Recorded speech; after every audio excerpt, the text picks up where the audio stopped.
स्वागत है। जय हिंद बच्चों। आज हम लोग इस चैप्टर में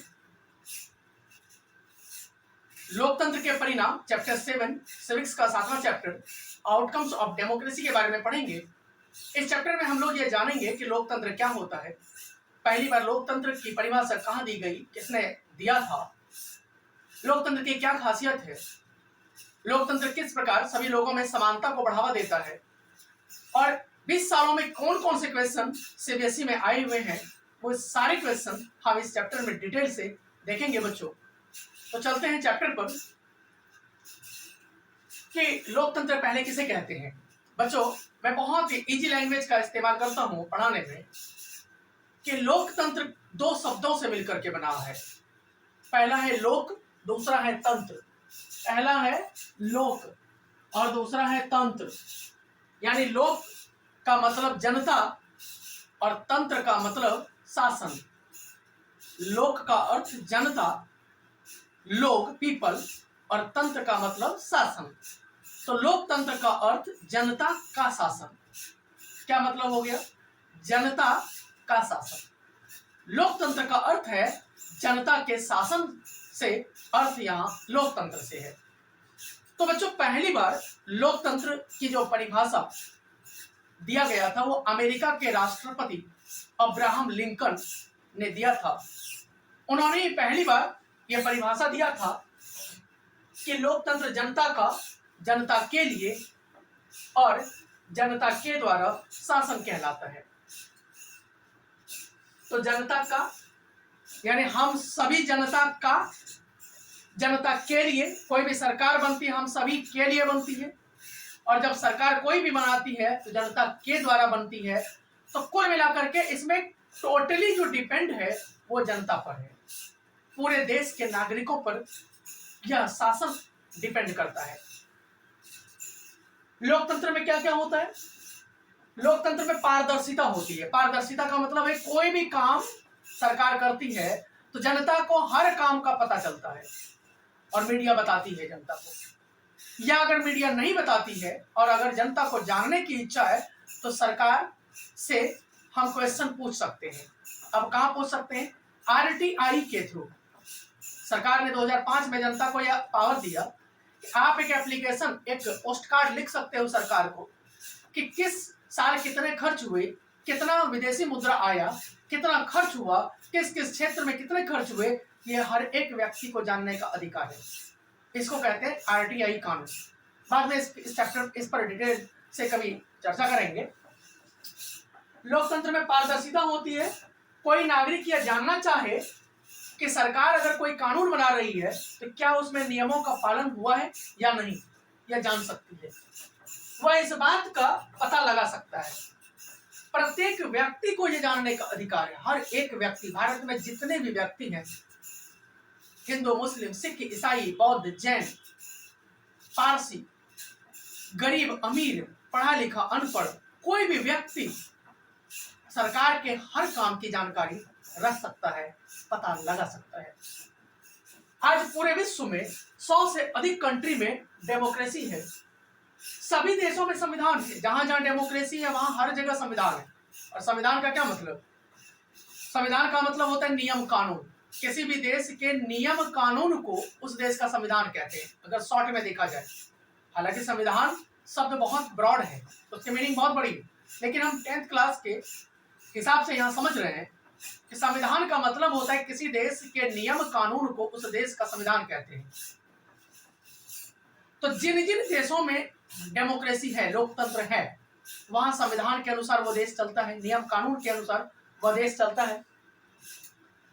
और जिन देशों में डेमोक्रेसी है वहां पॉलिटिकल पार्टी भी है, राजनीतिक दल भी है, और राजनीतिक दल एक नहीं कई सारे पॉलिटिकल पार्टी भी है।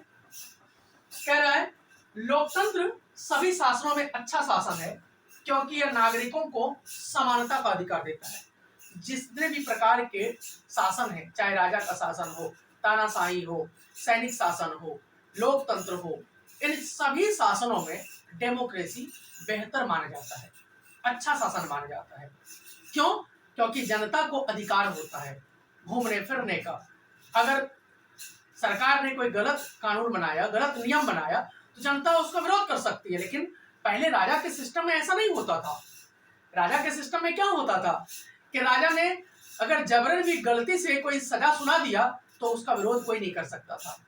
लेकिन आज ऐसा नहीं है बच्चे। सरकार ने अगर कोई गलत कानून बनाया तो जनता को हड़ताल करने का, जनता को विरोध करने का, सड़क जाम करने का, रैलियां करने का अधिकार है जनता को। तो यही तो अधिकार जनता को, जनता को अधिकार, यही तो लोकतंत्र है। आगे है कि बहुमत के शासन का अर्थ है कि भारत के अधिकांश लोगों के द्वारा लिया गया निर्णय। अगर सरकार कोई डिसीजन लेती है तो कहते हैं ना, भारत के सभी लोगों के द्वारा लिया गया निर्णय है। एक एग्जाम्पल है कि पूरे भारत के लोग, अगर सारे लोग कानून बनाना शुरू कर दें, बैठ करके डिसीजन लेना शुरू कर दें, तो यह संभव नहीं है, क्योंकि इतना बड़ा जगह भी नहीं है हमारे पास और सबके पास समझ भी नहीं है।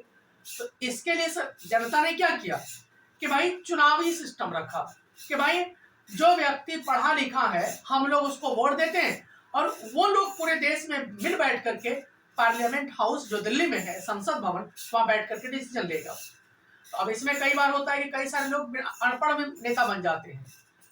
पढ़ा लिखा, ये तो डिबेट का क्वेश्चन है कि डिसीजन लेने के लिए पढ़ा लिखा भी होना बहुत जरूरी नहीं है। धीरे धीरे हालांकि इस चीज में सुधार होना चाहिए, लेकिन वो डिबेट का मुद्दा है, हम उस डिबेट में नहीं पढ़ेंगे अभी पहले हम टॉपिक पे रहते हैं।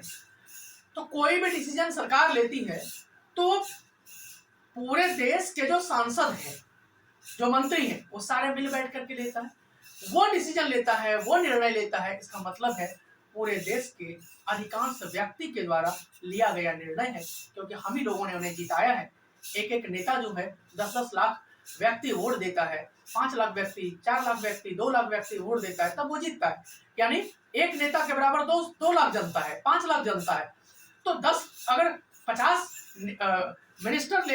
50 मंत्री मिलकर के कोई डिसीजन ले रहा है, इसका मतलब है करीब करीब 5 से 7 करोड़ 10 करोड़ लोग उस डिसीजन में साथ हैं उनको, क्योंकि हम ही ने उनको चुना है और वही हमारी तरफ से डिसीजन लेता है, वही हमारी तरफ से कानून बनाता है, क्योंकि हमने, जनता ने उन्हें अधिकार दिया कानून बनाने का।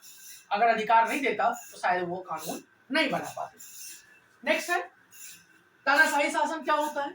आप देख रहे हो बहुत सारे कंट्री में तानाशाही है, डेमोक्रेसी नहीं है। तानाशाही का मतलब होता है कि किसी एक व्यक्ति के द्वारा लिया गया निर्णय, ऐसा निर्णय जो किसी भी व्यक्ति को स्वीकार हो या ना हो। स्वीकार है तो भी ठीक है, नहीं है तो भी ठीक है, गलत डिसीजन ले लिया गया है तो भी ठीक है, सही डिसीजन लिया गया है तो भी ठीक है, उसे तानाशाही कहते हैं। बहुत सारे कंट्री में तानाशाही है, लेकिन तानाशाही शासन अच्छा नहीं माना जाता है। म्यांमार, बर्मा देख लीजिए, करीब करीब चाइना को ले सकते हैं, नॉर्थ कोरिया, साउथ कोरिया है, इन सब देशों में तानाशाही शासन है। वहां सरकार कोई भी डिसीजन लेती है, जनता को विरोध करने की आजादी नहीं है। जनता सरकार के विरोध में हड़ताल नहीं कर सकता, रैली नहीं कर सकता, सरकार के विरोध में नारेबाजी नहीं कर सकता। तो ये सारा शासन, ये जब भी जिन देशों में है उसे तानाशाही शासन कहते हैं। नेक्स्ट क्वेश्चन है लोकतंत्र की विशेषताएं। यही हम पढ़ रहे हैं बच्चों, ये लोकतंत्र की क्या विशेषताएं हैं। कि लोकतंत्र जो है नागरिकों में समानता को बढ़ावा देता है। क्या करता है लोकतंत्र? नागरिकों में समानता को, हर व्यक्ति के बीच में इक्वालिटी को बढ़ावा देता है। इक्वालिटी का मतलब कि गरीब और अमीर, हिंदू, मुस्लिम, सिख, ईसाई सब समान है।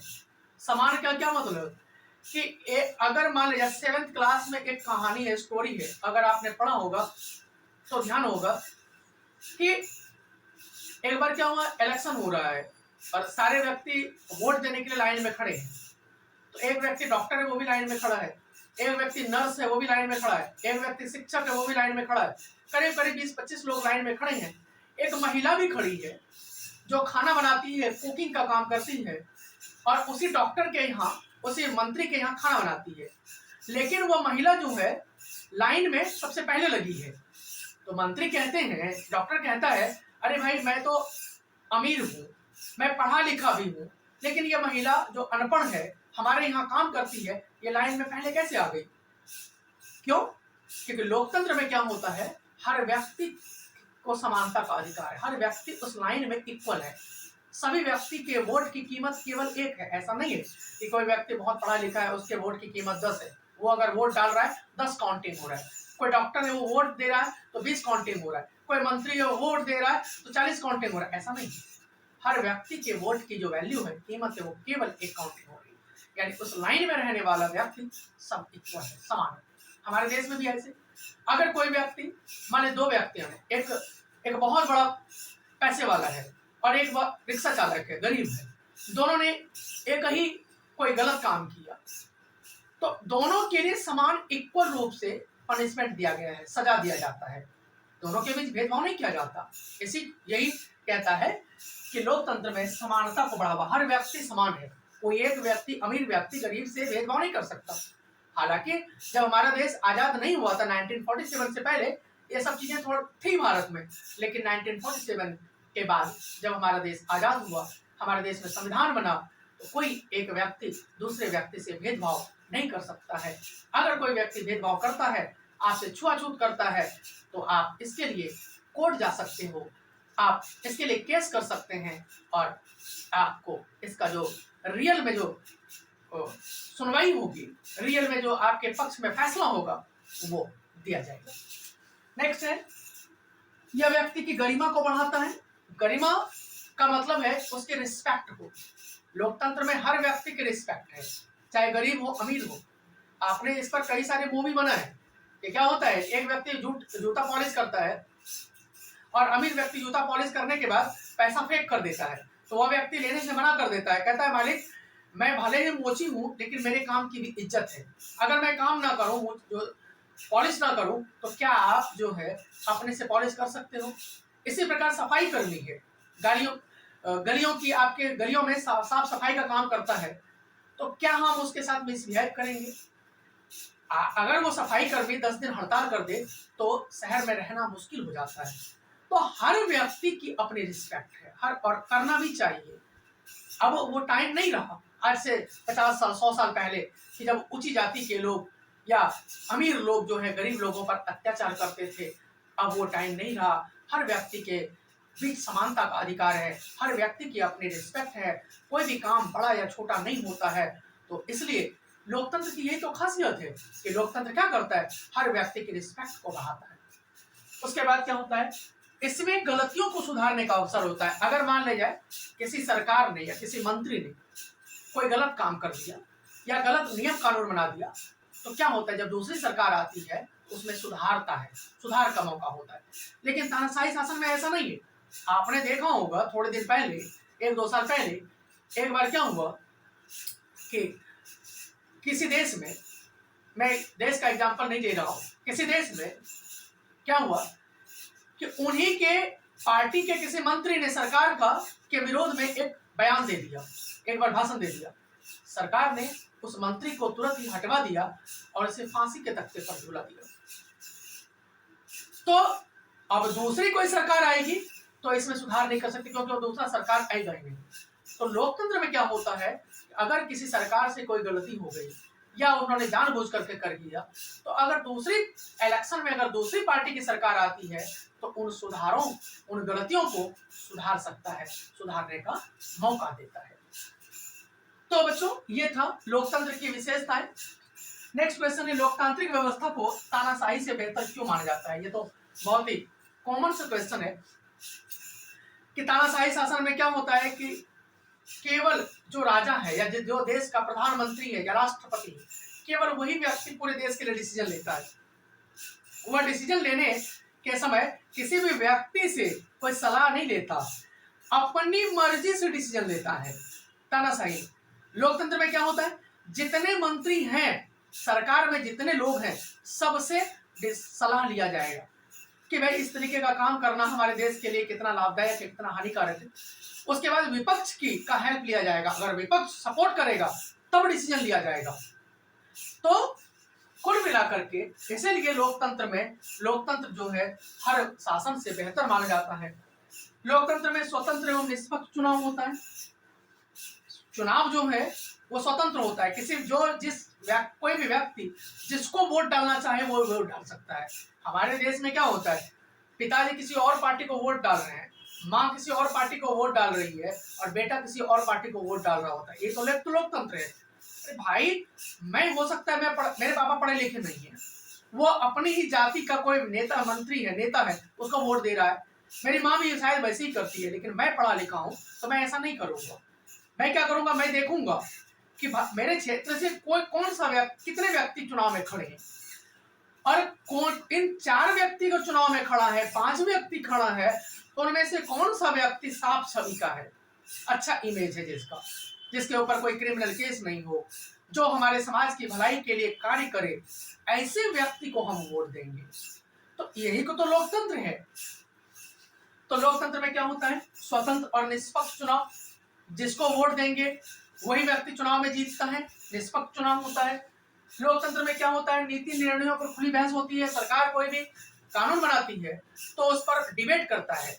देखते हो आप न्यूज चैनल वगैरह पे, कोई भी कानून बनाता है तो सरकार डिबेट करता है। दो धर्म के लोगों, 2 जातियों के लोगों, 2 पार्टी के मंत्री आपस में डिबेट करते हैं। लेकिन ये तानाशाही में ये चीजें नहीं होती है। तानाशाही में डिबेट का क्वेश्चन ही नहीं उठता।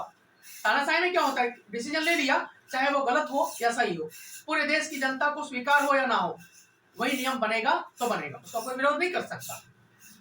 उसके बाद लोकतंत्र में वैध सरकार होती है। सरकार जो है 5 साल के लिए बनती है, तो वो 5 साल तक चलेगी, जब तक उस पार्टी का हर व्यक्ति, हर नेता अगर उसको सपोर्ट कर रहा है तो 5 साल तक वह सरकार चलेगी। और लोकतंत्र में नागरिकों की स्थिति बेहतर होती है। नागरिकों को हर प्रकार की आजादी होती है, छूट होती है, घूमने फिरने की आजादी होती है, व्यापार करने की आजादी होती है, पढ़ने लिखने की आजादी होती है, किसी भी काम को करने की आजादी होती है। लेकिन तानाशाही में ऐसा नहीं होता है।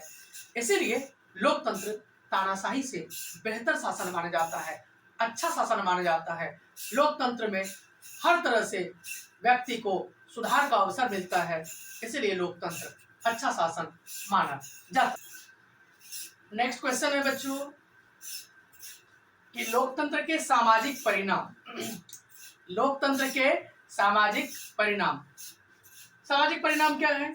लोकतांत्रिक व्यवस्था सद्भावना पूर्ण जीवन उपलब्ध कराता है। सद्भावना पूर्ण का मतलब है कि भारत में रहने वाला हर व्यक्ति खुशी खुशी रह सके, हर व्यक्ति को यह देश अपना जैसा लगे, घर लगे, सद्भावना पूर्ण, खुशी पूर्वक रह सके। दूसरा है, इसमें सामाजिक टकरावों की संभावना बहुत कम होती है। लोकतंत्र में क्या होता है कि टकराव नहीं होता। हमारे देश में आपने देखा कि हिंदू, मुस्लिम, सिख, ईसाई, बौद्ध, जैन, इतने सारे धर्मों के लोग साथ मिलकर के रह रहे हैं और बहुत ही कम लड़ाई झगड़े होते हैं। जबकि आप विदेशों में किसी भी देश को देखें तो वहाँ 2 धर्म, 3 धर्म के लोग रह रहे हैं, उसके बाद भी कभी न कभी लड़ाई झगड़े और भयंकर दंगों के रूप में वहाँ फैल जाता है। जबकि हमारे देश में ऐसा बहुत ही कम एग्जाम्पल देखने को मिलता है। तो किसी भी देश में जहाँ डेमोक्रेसी है, जहाँ हर धर्म को सम्मान मिलता है, रिस्पेक्ट मिलता है, उन सभी देशों में बच्चों ऐसा ही सब लोग मिलजुल करके सद्भावना पूर्ण के साथ रहते हैं। नेक्स्ट है, व्यक्ति की गरिमा और स्वतंत्रता लोकतांत्रिक व्यवस्था का आधार है। हर व्यक्ति को रिस्पेक्ट मिले, हर व्यक्ति स्वतंत्रता पूर्वक अपने देश में रह सके।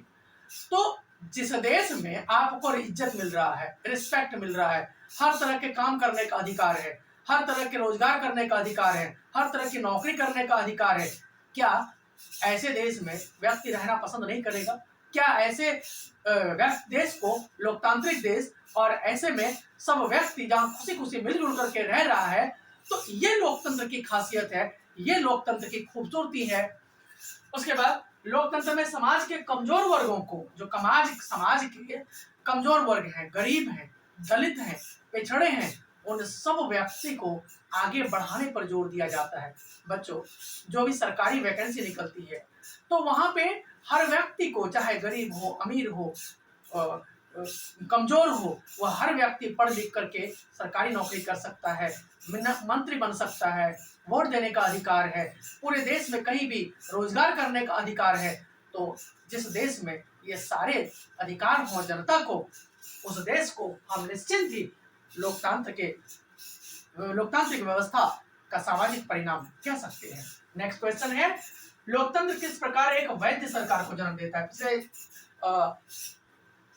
पिछले क्वेश्चन में हमने देखा था कि वैध सरकार, यहाँ देखते हैं वैध सरकार। लोकतांत्रिक सरकार एक जवाबदेह सरकार है। डेमोक्रेसी गवर्नमेंट क्या होता है? एक रिस्पॉन्सिबल गवर्नमेंट है। कोई भी काम करती है सरकार तो मीडिया के सामने जवाब देती है कि भाई ये कानून मैंने इस कारण से बनाया है, या इसका ये फायदा होगा, ये अच्छाइयां हैं। सरकार जवाब देती है। जनता या मीडिया कोई भी क्वेश्चन पूछता है तो सरकार को जवाब देना पड़ता है, जबकि तानाशाही में ऐसा नहीं होता है। तानाशाही में तो सरकार से जवाब कर ही नहीं सकते। तो ये लोकतंत्र की खासियत है। उसके बाद लोकतंत्र एक जिम्मेदार सरकार है।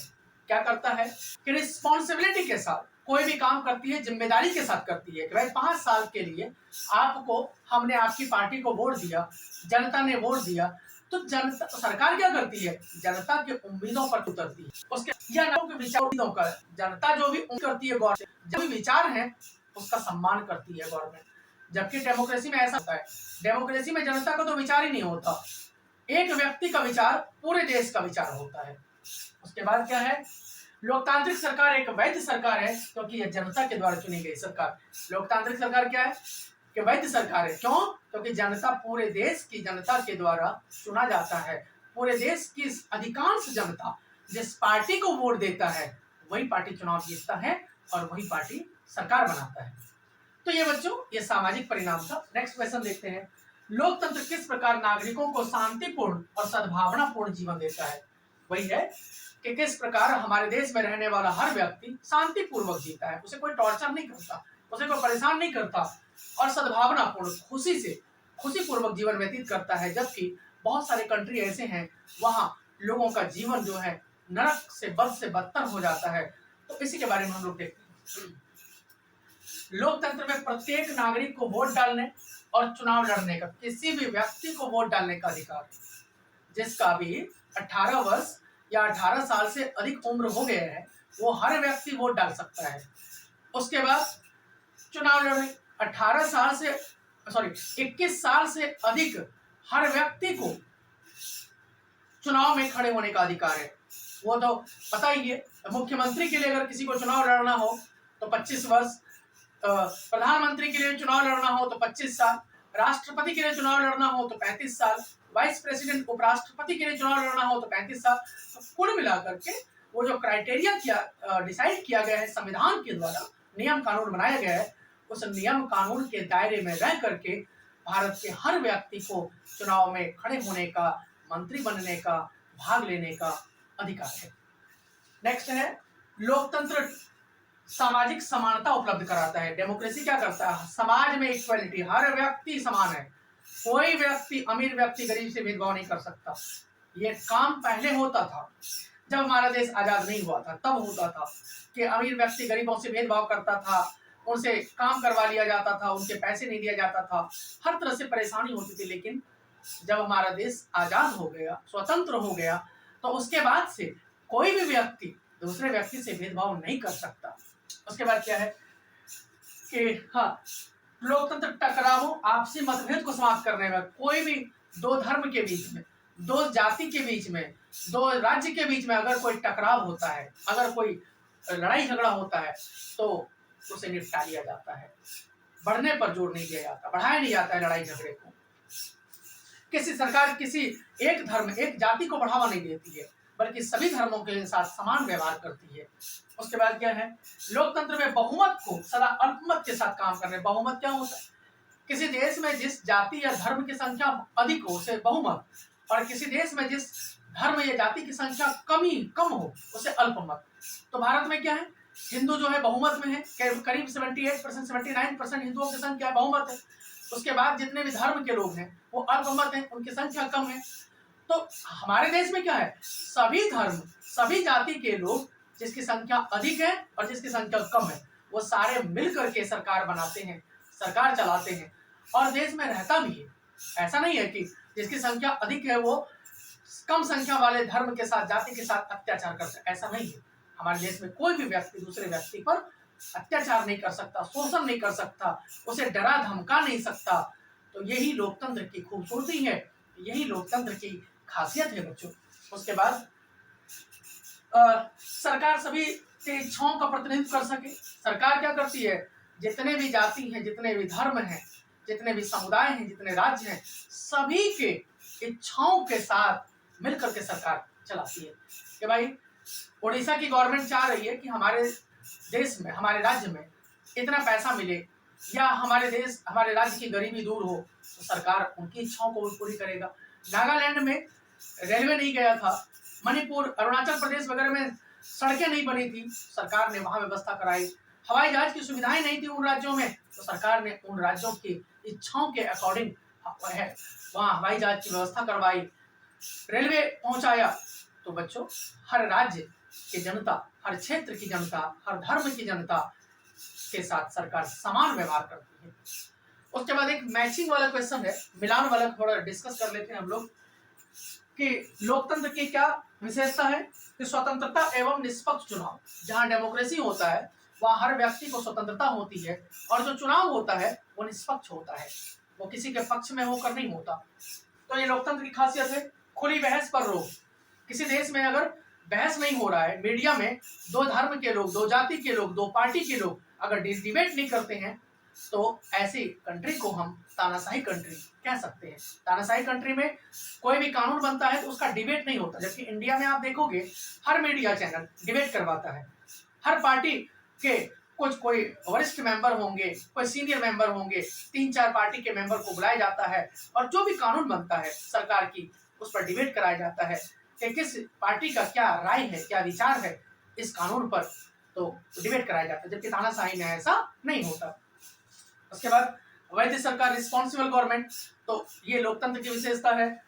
नागरिकों की बदतर स्थिति, जो तानाशाही में क्या होता है कि जो नागरिक हैं उनकी कंडीशन बहुत बदतर हो जाती है, ऐसे देश में रहना बहुत ही मुश्किल काम हो जाता है। तो बच्चों, इस प्रकार ये लोकतंत्र का पहला वीडियो है।